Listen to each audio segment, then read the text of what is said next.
ഗാന്ധി പതിപ്പിൽ പ്രസിദ്ധീകരിക്കാനിരുന്ന കള്ളൻ വിജയൻ എന്ന തലക്കെട്ട് കഴിഞ്ഞ ദിവസങ്ങളിൽ വലിയ ചർച്ചയായിരുന്നു. ഇപ്പോഴിതാ പത്രത്തിൽ നിന്ന് ഒഴിവാക്കിയ ആ ലേഖനം ഫേസ്ബുക്കിലൂടെ പങ്കുവച്ചിരിക്കുകയാണ് അതിന്റെ രചയിതാവായ മാധ്യമപ്രവർത്തകൻ ടി.സി. രാജേഷ്.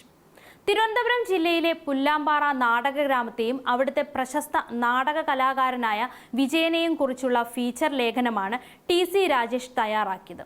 നാടകങ്ങളിൽ വർഷങ്ങളായി കള്ളൻ എന്ന കഥാപാത്രം അവതരിപ്പിച്ചതിനാലാണ് വിജയൻ എല്ലാവർക്കും കള്ളൻ വിജയൻ എന്ന പേരിൽ അറിയപ്പെടുന്നത്.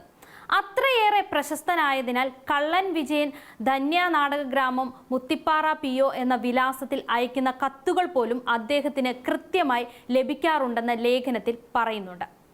ഇതേ പശ്ചാത്തലത്തിലാണ് കള്ളൻ വിജയൻ എന്ന തലക്കെട്ട് ലേഖനത്തിന് നൽകിയത്. എന്നാൽ വി.എസ്. അച്യുതാനന്ദന്റെ 1ാം ചരമവാർഷികത്തോടനുബന്ധിച്ച് പുറത്തിറക്കാനിരുന്ന ദേശാഭിമാനി വാരാന്ത്യ പതിപ്പിന്റെ 1ാം പേജിൽ വി.എസ്. അനുസ്മരണവും പിൻ പേജിൽ വലിയ അക്ഷരത്തിൽ കള്ളൻ വിജയൻ എന്ന തലക്കെട്ടും വന്നാൽ തെറ്റായ രീതിയിൽ വ്യാഖ്യാനിക്കപ്പെടാൻ സാധ്യതയുണ്ടെന്ന് എഡിറ്റോറിയൽ ബോർഡ് വിലയിരുത്തി. ഇതോടെ അച്ചടിച്ച പതിപ്പ് അവസാന നിമിഷം വിതരണം ചെയ്യാതെ മാറ്റിവെക്കുകയായിരുന്നു ഉണ്ടായത്. പിന്നീട് പുറത്തിറക്കിയ പുതിയ പതിപ്പിൽ ഈ ലേഖനം പൂർണ്ണമായും ഒഴിവാക്കി. സംഭവം വിവാദമായതിനു പിന്നാലെ ടി.സി. രാജേഷ് ഫേസ്ബുക്കിൽ വിശദീകരണം നൽകി. തലക്കെട്ട് നൽകുമ്പോൾ കൂടുതൽ ജാഗ്രത പാലിക്കേണ്ടതായിരുന്നുവെന്നും അതിൽ വന്ന പിഴവിന്റെ പൂർണ്ണ ഉത്തരവാദിത്തം താൻ ഏറ്റെടുക്കുന്നതായും രാജേഷ് വ്യക്തമാക്കി. അതിനുശേഷമാണ് പത്രത്തിൽ പ്രസിദ്ധീകരിക്കാതെ പോയ മുഴുവൻ ലേഖനവും രാജേഷ് ഫേസ്ബുക്കിലൂടെ വായനക്കാർക്കായി പങ്കുവച്ചത്.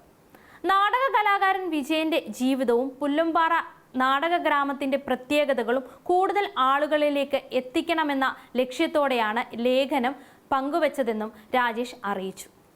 ഒരു തലക്കെട്ട് പോലും വലിയ ചർച്ചകൾക്കും വിവാദങ്ങൾക്കും വഴിവെക്കുമെന്നതിന്റെ ഏറ്റവും വലിയ ഉദാഹരണമായാണ് ഈ ഒരു സംഭവം കാണാൻ കഴിയുന്നത്.